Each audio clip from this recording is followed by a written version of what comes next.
저는 잠언 24장 16절 말씀을 가지고 일어섬의 은혜라는 제목으로 오늘 말씀을 증거하겠습니다. 다 같이 제목 읽어보겠습니다. 일어섬의 은혜. 명랑 영화 보셨습니까? 보신 분? 많이 보셨네 진짜. 손 내리셔요. 명랑 영화 봤습니다. 저도 지난 금요일날 플레전턴에도 개봉을 했습니다. 그래서 저희 이모님하고 같이 가서 봤는데, 제가 해군 출신이잖아요. 이순신 장군은 저의 롤 모델이에요. 그래서 해군이 되면요, 해군의 다짐이라는 게 있어요. 그래서 하나, 우리는 영예로운 충무공의 후예이다, 이러면서 이제 외칩니다. 명령에 죽고 사는 해군이 되자, 이런 해군의 다짐에도 보면은 해군들은 롤 모델이 이순신 장군이에요. 그래서 명랑 지역 이름이 명랑입니다. 그 명랑에서 싸워가지고 승리한 그런 영화를 봤는데, 그 이순신 장군이 싸우다가 칼로 적장에 그 유승용 씨의 목을 탁 떨어뜨리니까요, 제 뒤에 앉아있던 사람이 이모님은 내가 친 줄 알았대. 그랬어요. 옛날에 우리 60년, 70년대 때는 정말 박수 막 치고 그랬어요. 사람들 다 웃었는데, 통쾌했습니다. 그죠? 개인적으로 유승용 씨한테 미안하지만은, 우리는 참 통쾌했습니다. 왜냐하면 우리한테 그런 게 있잖아요. 배가 파손이 됐는데, 사람들이 구면보트를 탔어. 구면보트 정원이 7명인데 3명이 탔어. 10명이 탔어. 3명 내려야 돼. 근데 눈치 보고 안 내리려니까 첫 번째 미국 사람이 일어나더니, 나는 민주주의 국가에서 살 만큼 살았다, 행복을 누렸다 하면서 물에 자진해서 빠지더래. 다행이다. 두 번째 사람 눈치를 보는데 영국 사람이 신사도를 발휘해서 내렸대. 이제 한 명만 내리면 되는데 아무도 안 내리려고 그러지. 한국 사람이 벌떡 일어나더니 대한민국 만세 3번 외치더니 옆에 있는 일본 사람 팍 밀어버렸대. 우리한테 쌓인 게 많아. 그래서 그 영화를 보면서 저는 특히 그 울돌목이라고 하는 그 물이 진도대교 밑에 있습니다. 사진에 보시면은 여기 진도대교거든요. 저 밑에 흐르는 저 수로가 명랑해전이 벌어졌던 장소예요. 그래서 진도대교입니다. 육지하고 진도하고 연결하는데, 저 밑에를 이제 제가 고속정을 타고 지나가 봤거든요. 정말 물이 영화에 나온 거 똑같아요. 물이 막 소용들이 치는데요. 배가 그 고속정이면 얼마나 빠른지 몰라. 빠르고 엔진이 센데도요, 이렇게 배를 타고 가보면은 똑바로 가는데도 15도씩 이렇게 오른쪽으로 이렇게 뱃머리가 삐뚤어져. 그럼 또 왼쪽으로 돌려야 돼. 그러면 또 왼쪽으로 와서 또 똑바로 가도 또 왼쪽으로 삐뚤어질 정도로, 그래서 저 수로를 지날 때는 굉장히 긴장을 하고 지납니다. 그만큼 물살이 센 곳입니다. 그래서 이순신 장군 영화를 보면서, 야, 그래, 울돌목에서 어떻게 12척의 배만 남았나이다, 그러면서 300척하고 싸워가지고 이길 수 있었을까. 역사적으로는 한 110척 정도를 부쉈어요. 그래서 나머지 다 도망갔거든요. 그래서 대승리를 이루었다. 해군 장교를 인간하면 서울 광화문에 있는 이순신 장군 동상 앞에 갑니다. 아까 사진 봤죠? 거기 가가지고 다 일주일 동안 휴가 줄 때 앞에 가서 서울 사는 애들은 다 모여가지고 서가지고 신고합니다, 충성 해가지고는 우리가 해군 후예가 됐다고 이렇게 신고도 하고 막 그랬습니다. 그만큼 이순신 장군은 우리나라에 있어서 성웅, 아주 이순신 장군은 우리에게 영웅입니다. 그게 그냥 우리가 나름대로 생각하는 게 아니라 객관적으로도 역사에 보면은요, 일본 장수들까지도 이순신 장군은 적이었지만은, 그러나 존경하고 이순신 장군을 기념하는 그런 사당이 일본에 지금 있을 정도로 일본 사람들에게도 영웅입니다. 그래서 일본 수군 장수는 와카자카 야스하루가 이런 말을 했습니다. 내가 제일로 두려워하는 사람은 이순신이며, 가장 미운 사람도 이순신이며, 가장 좋아하는 사람도 이순신이며, 가장 흠숭하는 사람도 이순신이며, 가장 죽이고 싶은 사람 역시 이순신이며, 가장 차를 함께 하고 싶은 이도 바로 이순신이다 라고 할 만큼 이순신 장군은 뛰어난 사람이었다.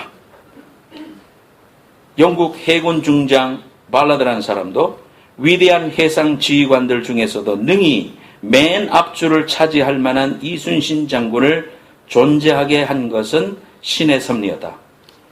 이분이 수로를 지켜줬기 때문에 나라가 망하지 않았던 겁니다.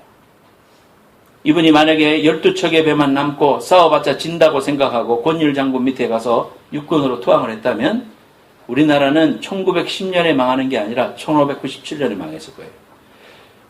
그 역사 상황이 그랬습니다. 근데 어떤 상황 속에서도 이분이 나라를 사랑했고 또 전술에 뛰어났고 용맹스러운 사람이었다. 그래서 나라를 구한 사람이고 우리가 존경하는 사람입니다. 정말 우리나라에 이러한 인물이 있다는 것이 자랑스럽고 그렇습니다. 저는 영화를 보면서 또 이순신 장군에 대해서 알고 있었던 여러 지식을 통해서 깨달은 점이 하나 있어요. 그건 뭐냐 하면 이분이 12척의 배만 남았을 때 그 전에 원균에게 모함을 받아가지고 28일 동안 모진 고문을 당했습니다. 이원희 집사람한테 미안하지만은 선조 임금이 조상이잖아. 판단력이 없었던 사람이에요. 좀 부끄럽게 생각해야 돼.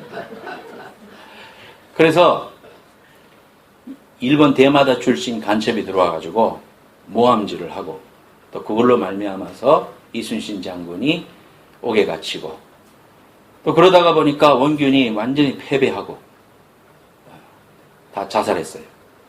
그리고 12척의 배만 남았을 때 급하니까 선조대왕이 나의 실수 이러면서 다시 이제 보낸 거예요. 그래서 지키게 했을 때 집에 돌아오면 다시 그 자리에 돌아오면 어떻게 하겠습니까? 그동안에 나를 모함했던 사람을 처단하든지 아니면은 자포자기 하든지 안 된다. 싸워봐야 이거는 아무리 해도 12대 300원 말도 안 된다 하면서 출전을 안 할 수도 있잖아요. 그런데 이순신 장군이 오늘날 이순신 장군 되게 한 것은 뭐냐? 일어섰다는 거예요. 그 순간에서도 포기하지 않고 일어섰다. 그것이 오늘날 우리로 하여금 이순신 장군을 숭상하게 하는 겁니다. 오늘 역사를 통해서 성경의 역사를 통해서 일반 역사를 통해서 사람들에게 각인되고 또 역사가 흘러가는 것은 그러한 사람들에 의해서 흘러갔다는 것을 우리가 알게 됩니다. 포기하는 건 누구나 쉽습니다. 그런데 그 자리에서 일어나는 것은 아무나 하는 것이 아닙니다. 오늘 하나님께서 오늘 말씀을 통해서 우리에게 의인은 넘어질지라도 7번이나 넘어질지라도 다시 일어난다. 하나님의 사람은 다시 일어나는데 우리가 포커스를 맞춰야 된다. 이렇게 우리 말씀이 우리에게 말씀하고 있습니다. 첫 번째로 다 같이 제목을 읽어보겠습니다. 시작. 넘어짐보다 일어선 것이 중요하다. 거북선도 불타고 사람들의 사기는 땅에 떨어져 있었지만은 일어섰기 때문에 할 수 있다. 그리고 목숨을 걸고 싸우자. 자신이 스스로 앞서서 죽음을 각오하고 싸울 때 뒤에 지켜섰던 사람들도 용기를 가지고 다시 목숨을 걸고 싸워서 중과 부족, 불가능을 가능으로 이루었다. 에디슨도요, 10,000번이나 실패했대요. 발명왕 에디슨도 전기를 만든 10,000번을 실패했대요. 그래서 10,000번이나 실패했네요. 옆에 조수가 그러니까 실패한 게 아니고 이렇게 하면 안 된다는 10,000가지 방법을 내가 알아냈다. 이렇게 생각했대요. 그리고는 결국은 발명왕으로서 존재할 수 있었습니다. 얼마 전에 죽은 그 스티브 잡스도요, 애플을 인수하기 전까지 수많은 역경을 많이 겪었습니다. 비록 그 사람은 크리스찬이 아니었을지라도 위대한 사람으로 남고 우리 바로 옆에서 팔로알토에서 우리에게 참 많은 것들을 생각하게 해주시는 사람으로 살았어요. 뭐냐 하면 자신의 회사에서 자기가 쫓겨났습니다. 그럼에도 불구하고 다시 일어섰다. 오뚜기처럼 벌떡벌떡 일어섰다는 사실에서 그 사람이 오늘날 우리에게 시사하는 바가 큰 겁니다. 신앙인으로서 우리가 하나님의 사람으로서 넘어질 수 있습니다. 사역자도 넘어질 수 있습니다. 또 여러분 자신들도 넘어질 수 있습니다. 그래, 내가 부모님한테 효도만 못하고 내가 늘 불효만 하니 하루는 엄마 아버지를 찾아가서 불효자식입니다. 용서해 주십시오. 오늘로써 자식을 사퇴하겠습니다. 내가 자식 없님을 이제 그만하겠습니다. 라고 말한다면 아버지 가슴에 2번 못 박는 거죠. 아버지 뜻이 뭡니까? 아버지 뜻은 불효했습니다라고 말하면 다 된 거 아니에요? 불효해도 자식이면 자식이요. 세월호가 빵 터졌을 때 많은 사람이 죽어서 우리가 마음이 아프지만 살아남은 사람이 있잖아요. 그랬을 때 그 사람이 부모님들이 사고가 났을 때 어떻게 생각했겠습니까? 오늘 아침에 자식이 수학여행 따르면서 까칠하게 하고 갔어. 마음을 뒤집고 갔어요. 그럼에도 불구하고 그 사건이 탁 터졌을 때 그 부모의 바람은 뭡니까? 사람만 있어다오. 제발 사람만 있어다오. 그게 부모의 심정이에요. 그렇잖아요. 그 자식의 심정이 우리가 아버지, 어머니의 마음을 알아야 됩니다. 신앙생활 하다가 넘어졌어요. 일주일 동안 내가 잘 살아보려고 했는데 신앙생활을 하다 보니 육신이 연약해서도 넘어지고 또 일부러도 넘어진 사람이 있고 죄 때문에 넘어진 사람도 있어요. 그러면 우리 태도가 그럼에도 불구하고 우리를 사랑하시는 하나님 아버지의 마음을 알고 십자가 앞에 나와서 십자가의 그 사랑을 깊이 깨닫고 주님의 십자가 보혈로 우리를 용서함 받고 다시 일어서는 것이 아버지 하나님의 뜻인데 우리는 뭡니까? 거기에서 주저앉고 마는 거예요. 내가 이렇게 겉다르고 속다르려면 아예 안 믿는 게 낫다. 이러면서 교회 생활을 그만한다든지 또 실족을 한다든지. 이것은 하나님 아버지의 마음을 모르는 사람인 거예요. 아직 예수의 십자가 보혈을 뭔지 모르는 거예요. 하나님 아버지의 마음이 어떤 마음인지 아직 깨닫지 못하는 거예요. 내 육신이 예수 믿는 거예요. 우리가 깨달아야 될 사실이 뭡니까? 넘어진 거는 그 넘어진 거 가슴 아픈 일이죠. 그 시간 낭비한 거 사실이죠. 그러나 중요한 건 뭡니까? 일어서는데 하나님의 뜻이 있다는 거예요. 여러분과 제가 하나님의 그 귀한 은혜를 알고 일어서는 귀한 은혜가 여러분들에게 임하시기를 예수님의 이름으로 축원합니다. 일어서야 돼요. 몇 번 넘어졌는가 하나님 카운트 하시는 게 아니다 이 말이에요. 넘어질 수 있어요. 연약한 그릇이에요. 사람이면 그럴 수 있어요. 어떻게 내가 구원받은 백성으로 이럴 수가 있냐고 머리를 쥐어짜고 벽에다가 머리를 부딪히고 영적으로 회개하는 건 필요해. 하지만 하나님의 마음을 알아야 돼. 하나님 기다리신다는 거예요. 하나님은 참아주신다는 거예요. 그렇기 때문에 우리가 신앙생활할 때 우리가 다시 일어서는 것을 원하시는 마음을 알기 때문에 겸연쩍고 얼굴에 철면피를 깔은 것 같아도 십자가 보혈을 바를 때 내 공로는 겸연쩍은 거고 나는 정말 두 얼굴로 서는 것이고 그렇지만 하나님 아버지의 마음은 십자가 보혈을 발라주시면서 너는 두 개 얼굴을 한 게 아니라 하나님의 용서 앞에 나오는 거야. 십자가의 귀한 은혜가 우리를 가슴에 품어주는 거야. 자식이 어려움에 놓였을 때 그 자식을 끌어안으면서 가슴에 팍 끌어안으면서 우리 아들이에요. 건드리지 마세요. 내가 다 해결했어요. 다 가세요. 내가 다 갚아줄게. 내가 다 갚아줄게. 다 가세요. 빚쟁이들한테 말하는 거예요. 그리고 다 갚아주는 거예요. 어디까지? 자기 목숨을 주시면서까지. 십자가에서 그러셨다 이 말이요. 이 사실 우리가 꼭 기억해야 돼요. 다윗도요. 성군 다윗이라고 해요. 성군 다윗. 다윗처럼 하나님의 마음에 합한 자가 없었어요. 하나님이 직접 말씀하실 때 다윗은 내 마음에 합한 자다. 좀 마음에 든단 말 아니요. 우리가 살아가면서 그런 말을 들어야 되지 않겠어요? 하나님 앞에. 아, 오상준 목사, 내가 걔 좋아해. 나 걔 신뢰해. 걔면 내가 마음에 들어. 뭐든지 맡길 수 있어. 이런 말 들어야 되겠죠. 네. 그 다윗이 그랬어요. 그런데 다윗은요, 그가 하나님의 앞에 마음이 합한 자가 된 것은 그가 허물이 없었기 때문이 아니에요. 우리 성경에 나온 우리 신앙의 선배들을 보면서 주눅들어. 우리는 신들매도 담당하지 못한다. 베드로하고 나를 어떻게 비교하냐. 베드로니까 했겠지. 바울이니까 했겠지. 이렇게 생각해요. 나는 아예 가려고 마음도 안 먹어. 이게 우리의 바른 태도가 아니에요. 그도 넘어졌어요. 우리아의 아내를 취했습니다. 세상의 악독한 방법으로 취했습니다. 완전 범죄를 지향했었습니다. 그런데 중요한 것은 나단 선지자가 하나님 앞에 잘못된 일이에요. 알아요? 물었을 때 다윗은 떼굴떼굴 굴르면서 회개했다는 사실이에요. 하나님의 그 지적하심에 회개하고 하나님을 향하여 섰다는 거예요.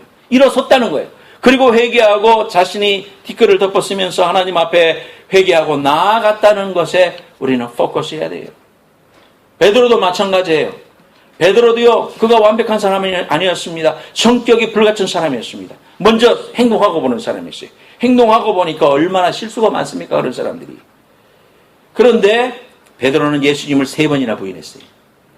말 다 했죠. 실망했어요. 실족했어요. 그래서 한때는 나는 고기나 잡으러 갈란다. 그러면서 고향으로 가버렸어요. 주님이 괘씸하지만 우리 인간의 생각은 그렇죠. 그런데 주님의 마음은 달랐어요. 찾아갔어요.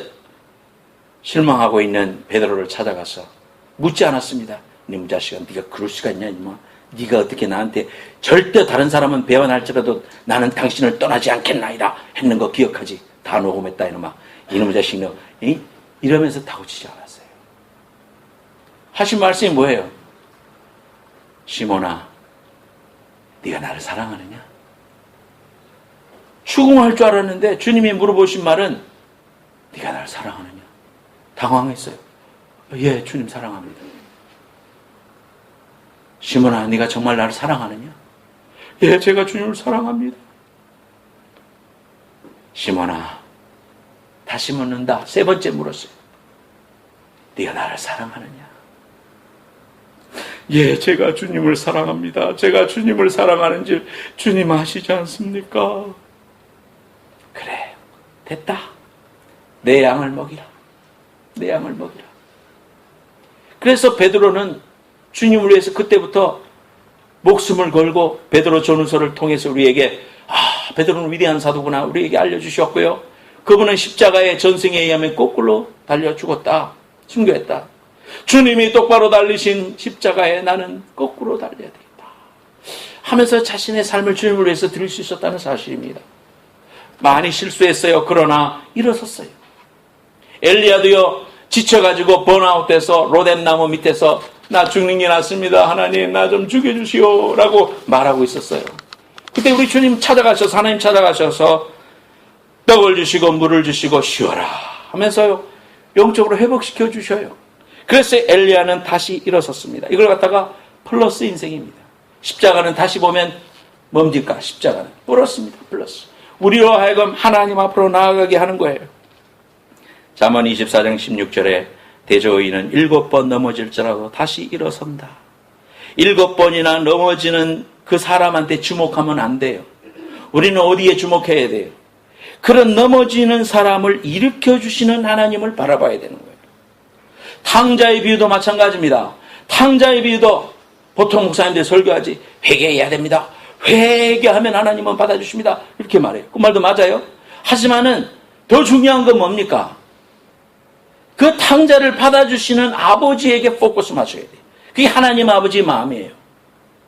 그런 탕자, 세상에 분깃을 달라고 해서 나갔다가 빈털터리가 돼서 거지꼴로 돌아오는 그 자식을 가슴에 끌어안아 주시고 나간 날부터 삽작을 바라보고 서 있어요. 그게 아버지의 마음이에요. 그 자식이 돌아오기를 기다리고 왔을 때 아무런 이유들 묻지 않고 끌어안아주고 금가락지를 끼워주고 잔치를 베풀어주고 그것이 탕자의 비유의 포커스입니다. 우리는 일어나야 됩니다. 우리 주님은 우리에게 말씀하십니다. 일어나라.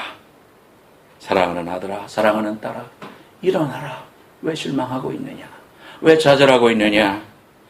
사람들은 포기했을지 모르지만 나는 너를 포기하지 않는다. 너 자신조차 네 자신에 대해서 포기했는지 모르지만 나는 너를 포기하지 않는다. 너는 끝났다고 생각할지 몰라도 나는 아직 끝나지 않았다. 왜 네가 포기하느냐? 전능하신 하나님이 여기에 있는데 왜 네 스스로 끝났다고 생각하느냐? 우리는 절대로 끝나지 않았어요. 하나님이 독생자를 보내셔서 우리에게 모든 것을 주셨습니다. 독생자의 생명을 주셨다는 것은 하나님의 자신의 생명을 주신 거예요. 그 하나님이 오늘도 나를 사랑하시고 나의 안고섬을 하시고 나의 아픔도 하시고 나의 고통도 아시는데 대저의인은 7번 넘어질지라도 다시 일어나야 된다고 말씀하시는 하나님의 음성을 들으시고 다시 그 자리에서 일어나 하나님을 바라보는 하나님의 심정을 깨달을 수 있는 여러분 되시기를 예수님의 이름으로 축원합니다. 아이를 잃어버린 엄마의 심정을 이사야 40장 13절에 이렇게 말하고 있습니다. 여인이 어찌 그 젖먹는 자식을 잊겠으며 자기 태에서 난 아들을 긍휼히 여기지 않겠느냐. 그들은 혹시 잊을지라도 나는 너를 잊지 아니할 것이라 그랬습니다. 자식을 잃어버린 경험이 있으십니까? 아마 그런 사람을 보기도 했을 겁니다. 미칩니다. 살 소망이 없습니다. 자식이 떠난 순간부터 음식이 끊기고 자식을 잃어버리는 소식을 들은 순간부터 내 인생은 없는 겁니다. 그 자식이 돌아오기를 하루를 기다리고 이틀을 기다리고 1년을 기다리고 10년을 기다리는 것입니다. 포기하지 않습니다. 엄마는 포기하지 않는 겁니다. 그 자식을 위하여 포기하지 않는 그 어미의 심정처럼 우리 하나님은 여러분들이 주저앉지 않기 원하고 일어서기 원하고 세상으로 갔다가도 뒤돌아서서 아버지라고만 한다면, 아버지를 향하여 돌아서기만 한다면 그분의 자비로운 얼굴과 그분의 따뜻한 품이 모든 사람들을 끌어안아 줄 만큼 그는 크신 분입니다. 십자가의 사랑을 가지고 계신 분입니다. 그분을 의지하여 주님께로 돌아가는, 주님을 의지하는 여러분 되시기를 예수님의 이름으로 축원합니다. 두 번째로 같이 읽어보겠습니다. 쌓아두신 시작. 쌓아두신 하나님의 은혜를 간구하라. 이번에 가서 오기 전전날 제 친구를 만났습니다. 거의 한 몇십 년 만에 만났습니다. 제가 고등학교 다닐 때 한 사람을 전도한 이야기를 여러분 들으셔서 알죠? 한 고등학교 친구가 교회를, 내가 학생회 회장인데 2시 예배인데 데리고 가야 되겠다. 전도를 많이 했어요. 근데 이 친구를 전도하려고 1시쯤 찾아갔습니다. 야, 약속한 날이다. 오늘 나와 같이 교회를 가자. 그러니까 온갖 핑계를 대면서 안 가려고 하는 거예요. 그래서 이제 그 핑계들을 다 이렇게 해결하면서 마지막으로 뭐라 하냐면, 나 오늘 운동화 빨아야 되니까 못 간다고 그러더라고요. 학생 운동화 있잖아. 끝매는 거. 그래, 어디 있냐, 운동화. 여기 있다. 가져가서 바로 빨았습니다. 막. 남자애가 막 열심히 빨았습니다. 탁 늘어놓고, 됐지, 가자. 이제 변명이 더 이상 없습니다. 따라왔어요.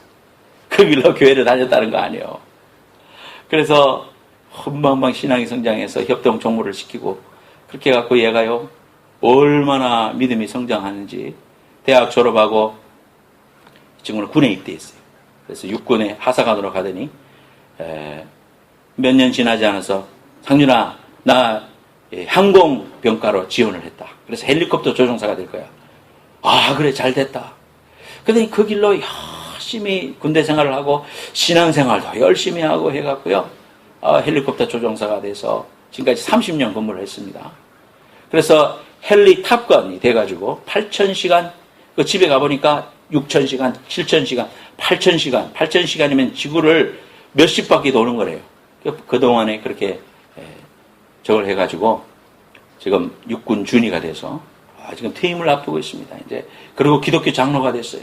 군대에서 장로가 돼가지고 만나니까요, 여기까지 마중 나와가지고 나를 만나고는 막 끌어안고 막 눈물을 막 흘리는 거예요. 상준아, 막 반갑다. 그래, 반갑다. 나도 상준이한테 감사한다. 나를 예수 믿게 해주소. 내가 하나님을 알게 되고, 내가 하나님을 알아갖고 이렇게 출세도 하고 이렇게 귀한 아내도 만나고, 교회 안에 고등부 1년 후배하고 결혼했거든. 얼마나 권세가 돼가지고 이번에 보니까 잘 신앙생활 하는지 너무너무 반가웠어요. 그래, 목사와 장로와 권사가 이제 만났으니 예배를 드리자. 그래서 부회를 한 거예요. 대표기도 김 장로님 해주시기 바랍니다. 3명이 예배를 드리는데 얼마나 눈물이 나든지 너무 감사했고, 하나님은. 그러면서 간증을 하는 거예요. 저 헬기 저런 걸 뭔데. 죽을 고비가 너무너무 많았다. 죽음의 위협으로 고통당하고 위출혈이 생기고, 왜냐하면 헬리콥터 사고가 얼마나 많습니까? 그러면서 얼마 전에 여러분의 신문지상을 통해서 광주에서 세월호 돕고 오다가 꼬라박은 그 후배 이야기를 해주더라고요.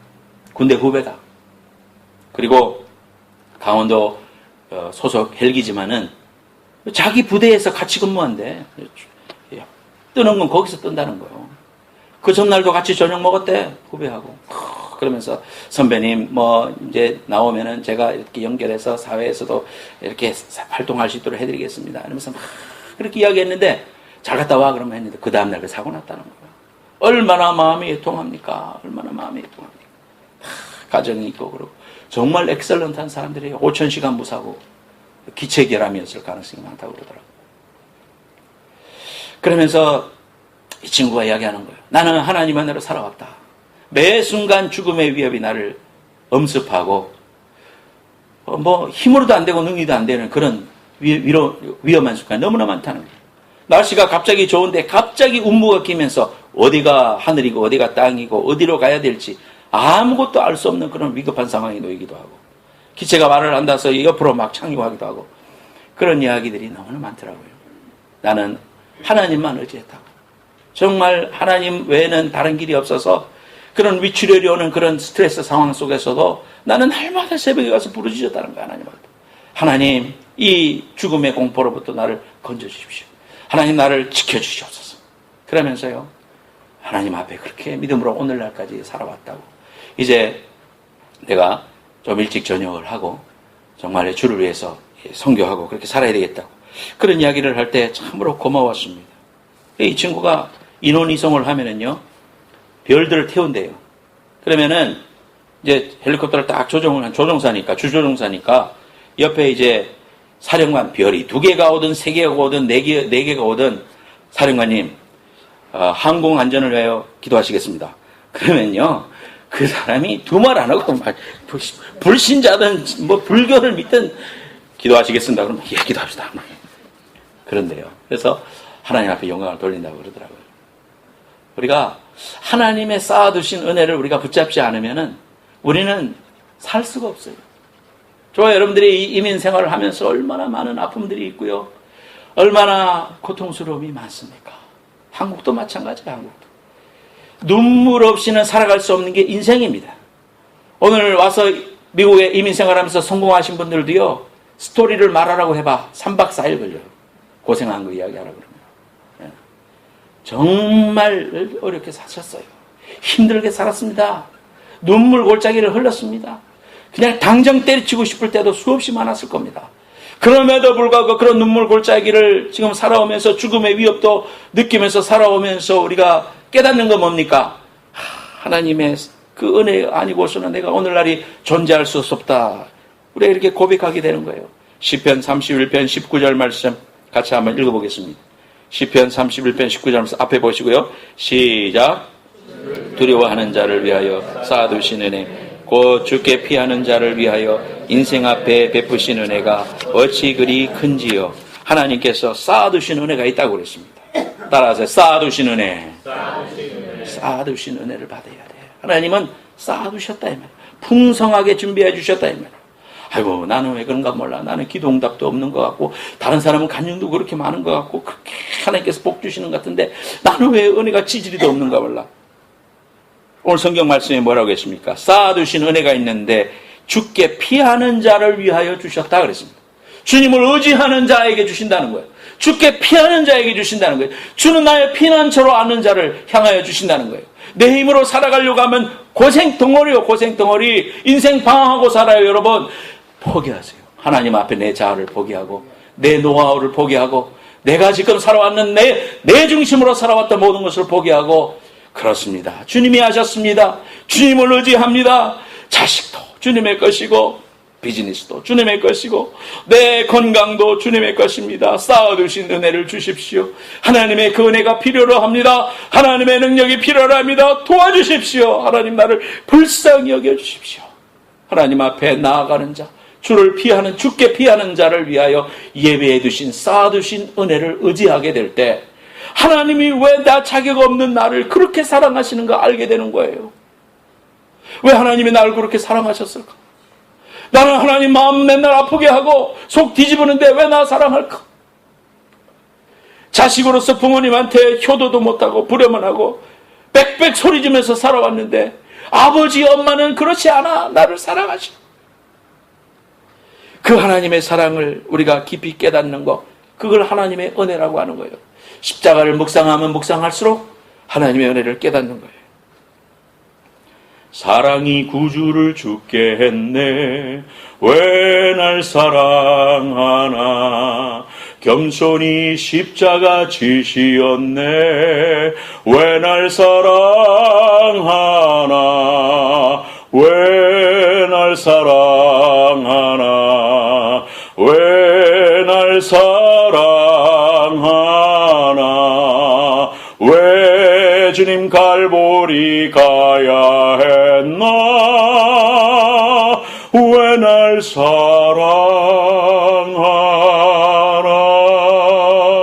할렐루야. 저는 찬양성교단 하면서 이 찬양할 때마다 울었습니다. 하나님의 사랑이 너무 커서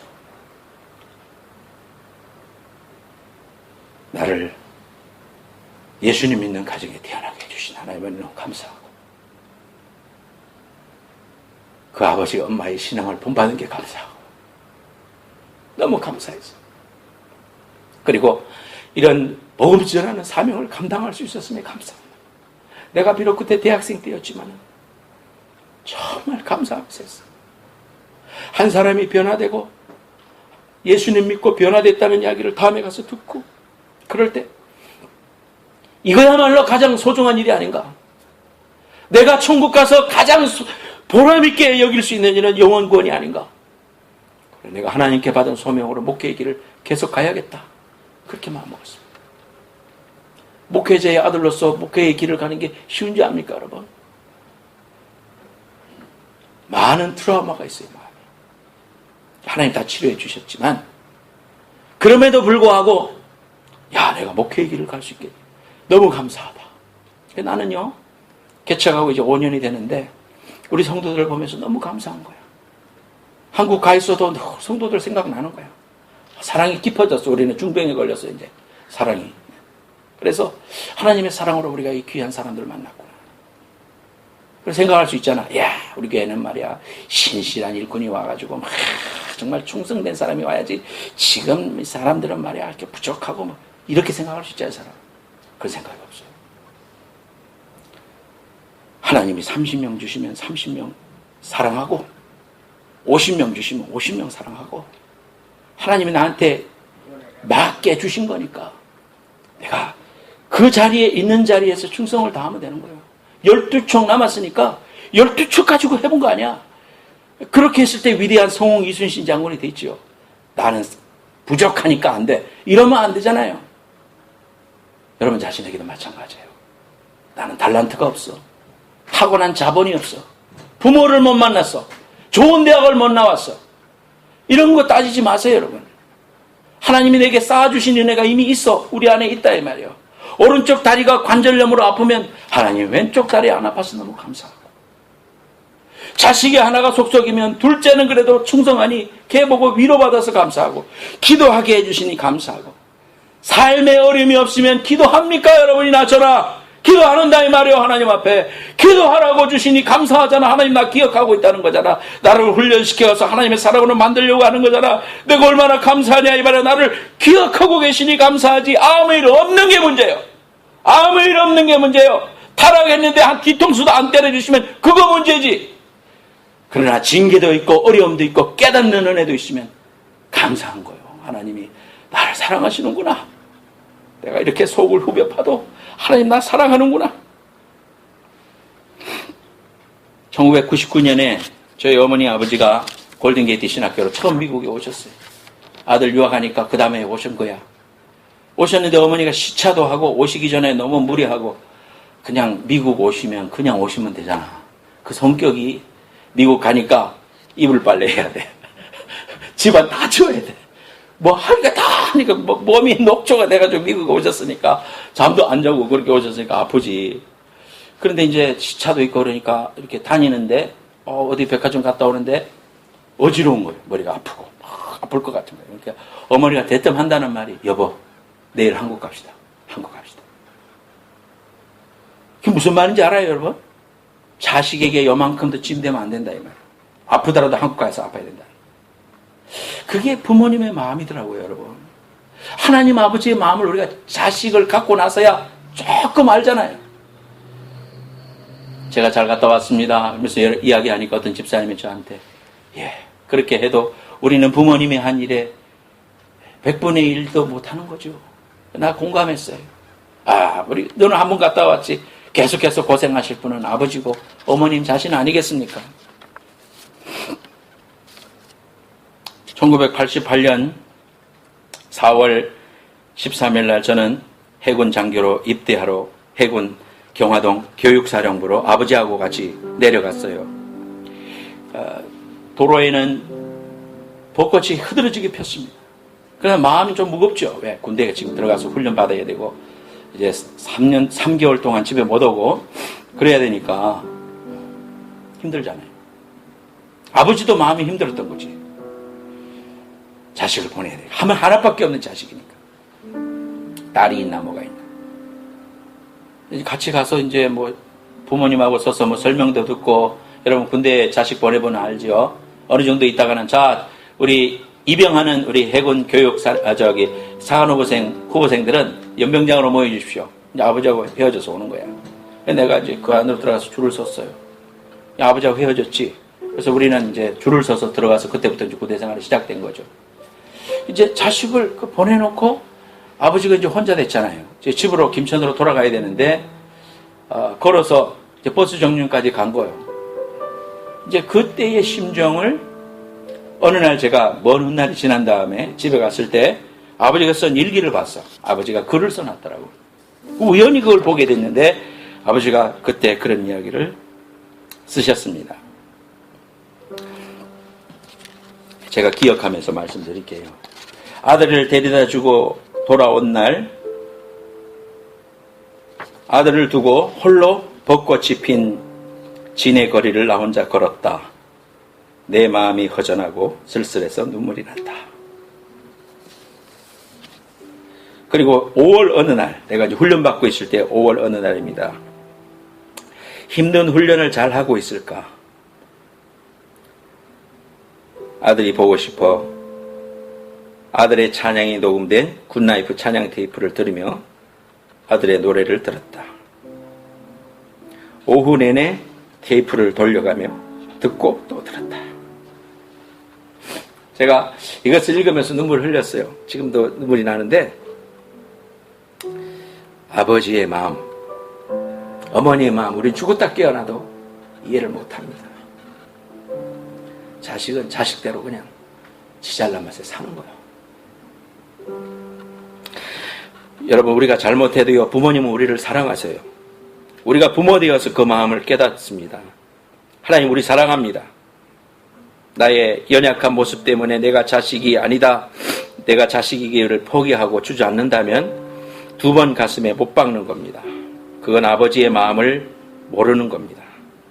내가 무엇을 하기 때문에 사랑하는 게 아닙니다. 내 존재 자체가 귀한 겁니다. 살아있으니까 감사하는 거예요. 살아있어줘서 고맙다고 하시는 거예요. 자식이니까 좋은 겁니다. 하나님이 우리를 사랑하시되 독생자를 주셨습니다. 여러분, 바닷가 가면요, 파도가 계속 몰려오죠. 파도가 몰려옵니다. 파도가 치고 있으면 좀 있으면 또 몰려와요. 또 몰려와요. 끊임없어요. 아마 1000년 전에도 그랬고 앞으로도 마찬가지일 겁니다. 하나님의 사랑의 파도가 우리를 향해서 계속 파도가 몰려옵니다. 우리는 주님 앞에 나와서 정말 괴로운 심정으로 또는 겸연쩍은 심정으로 주님 앞에, 주님, 제가 지난주에 범죄했습니다. 그 말이 마치자마자 하나님의 십자가의 사랑이 나에게 닥칩니다. 나를 휩쓸고 나를 씻으면서 지나갑니다. 또 머리 숙입니다. 하나님, 지난주에 제가 또 넘어졌음 할 때 하나님의 사랑이 나를 또 휩쓸고 지나갑니다.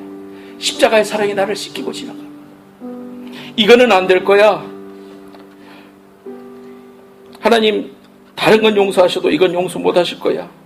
우리는 그렇게 생각할 때 우리 하나님은 또 말할 수 없는 파도로 나를 쓰시고 지나갑니다.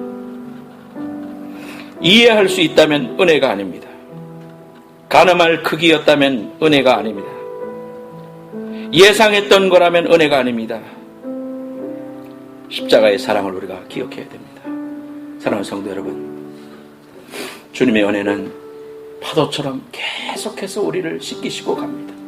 그 하나님의 사랑 의지하고 일어서십시오. 십자가 사랑 때문에 일어서는 거지 우리가 뻔뻔하기 때문에 일어서는 게 아니에요. 주님의 사랑이 나로 하여금 다시 가게 하는 거예요. 그 귀한 사랑을 의지할 때 우리가 하나님의 귀한 은혜로 연결되는 거예요. 내 힘으로 사는 게 아닙니다. 내 안에 은혜로 사는 겁니다. 그 쌓아놓으신 은혜를 간구하고 남은 생활, 여러분의 남은 생 동안 주를 위하여 살아가는 주의 백성들 되시기를 예수님의 이름으로 축원합니다. 일어섭시다. 우리 십자가 그 사랑 멀리 떠나서 찬양팀 나오고요. 이 찬양 부를 때 여러분의 고백으로 하나님 앞에 부르시기 바랍니다.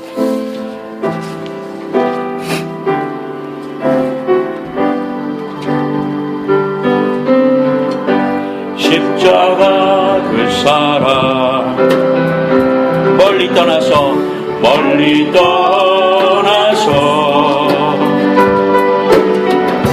무너진 나의 삶 속에 잊혀진 주의 돌같은 내 마음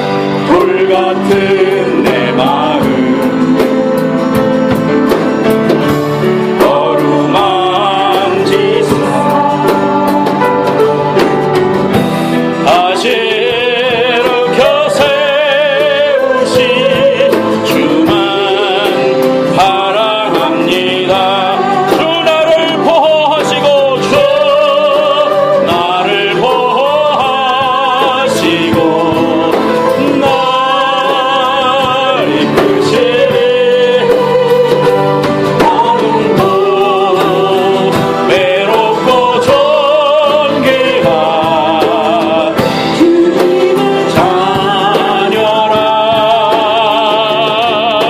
주 나를 보시고 붙드시네. 나는 고배롭고 존귀한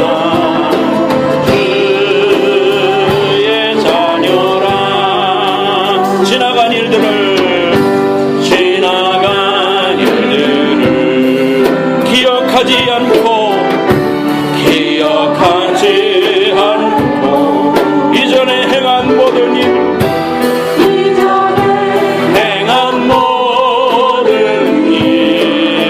생각지 아멘. 사막의 강물과 길을 내시는 주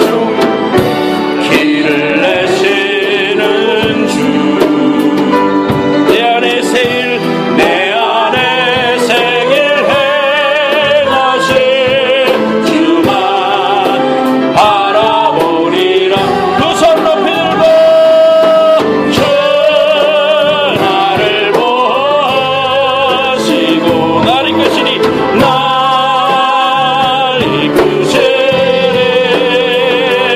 나는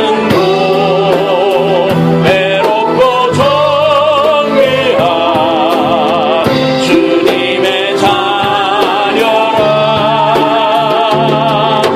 주 나를 보시고 날 붙드시네. 너는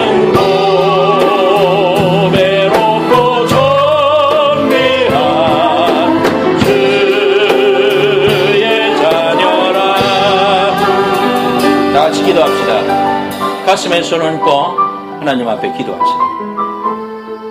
나의 지나간 일을 기억지 않으시고 나의 실수와 넘어짐과 불효와 아픔과 후회스러움과 그런 것들도 불구하시고 세기를 내시고 사막의 강물을 내시고 하나님의 귀한 일을 새롭게 시작하실 주님을 바라보고 일어서게 하옵소서. 주님 바라보겠습니다. 십자가 바라보겠습니다. 끊임없이 나에게 달려오는 파도 같은 하나님의 사랑, 그 사랑으로 나를 씻어주시고 일어서게 하시고 하나님 승리할 수 있도록 도와주옵소서. 간절하게 하나님 앞에 통성으로 하나님 앞에 간절히 기도하십시다. 그리고 아픈데 손 얹기 바랍니다. 아픈데 손 얹기 바랍니다. 네, 기도해드리겠습니다. 여러분 믿음으로 기도하면 병 고치십시다. 삶의 문제와 또 가슴의 답답함과 또 여러가지 삶의 질고들 주님 앞에 이 시간 맡기세요. 하나님의 은혜, 쌓아두신 은혜가 있어요. 여러분 구하면 피하는 자에게 주시는 은혜가 있어요. 간절히 기도하고 여러분 아멘 하실 때 하나님의 치유와 능력과 문제 해결이 일어날 줄 믿습니다. 기도하겠습니다. 하나님, 가슴에 손 얹습니다. 아픈데 손 얹었습니다. 하나님이여, 답답하고 어려운 이 이민생활 속에서도 하나님 의지합니다. 파도 같은 하나님의 사랑, 또 달려오시고 또 달려오시고 아들까지 주신 하나님의 사랑, 쌓아두신 하나님의 은혜, 주께 피하는 자에게 주신다고 했습니다. 이 시간 간절히 간구합니다. 내 아픈데 하나님 주의 은혜를 부어 주시옵소서. 하나님 예수의 이름으로 명하노니 모든 병은 떠나갈지어다. 하나님, 삶의 질고가 있습니다. 기도 제목이 있습니다. 해결되지 않는 관계가 있습니다. 해결되지 않은 삶의 고통들이 있습니다. 병이 있습니다. 하나님 이 시간 찾아오셔서 예수의 능력으로 쌓아두신 은혜로 해결되게 하여 주옵소서. 하나님, 여리고는 무너질 줄로 믿습니다. 홍해는 갈라질 줄로 믿습니다. 믿음으로 간구하는 자에게 믿음대로 될지라. 하나님의 능력과 은혜로 이 시간 채워주시고 예수의 은혜로 해결함 받고 하나님의 은혜로 충만한 복받는 주의 백성들 다 될 수 있도록 축복해 주시옵소서. 이제는 속히 오실 예수 그리스도의 은혜와 하나님 아버지의 만극하신 사랑하심과 성령님의 고통하심이 오늘 하나님 앞에 일어섬의 은혜를 갈구하며 쌓아두신 하나님의 귀한 보좌 앞으로 달려가는 모든 성도들의 머리머리 우애와 저들의 가정과 자녀와 장래와 일터와 비즈니스 위에 이제로부터 영원까지 함께해 주시기를 간절히 축원하옵나이다. 아멘.